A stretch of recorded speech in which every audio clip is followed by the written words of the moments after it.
congratulations! If you're watching this, it is because we finally got our executed contract.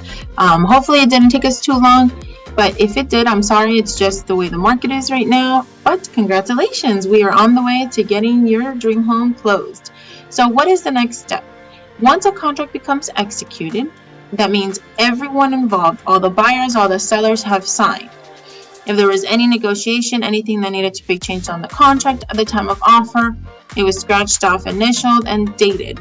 That last date of who was the last party to sign it is what makes the executed date. So let's say it's January 1st. Everything on the contract will start as of January 1st. Now, what is the next step? The next step is getting that deposit over to whoever's going to hold escrow.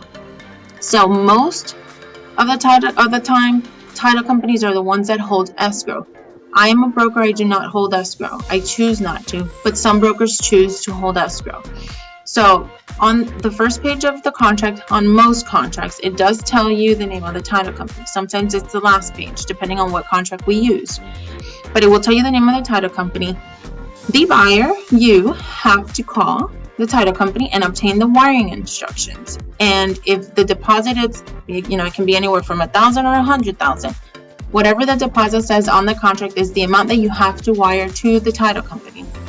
Now, why you can drop off a check if you want to for the initial deposit. Why I prefer you don't and you wire the funds is because the day of closing you will need to wire the funds. They do not allow any checks, cashier's checks, money orders, nothing.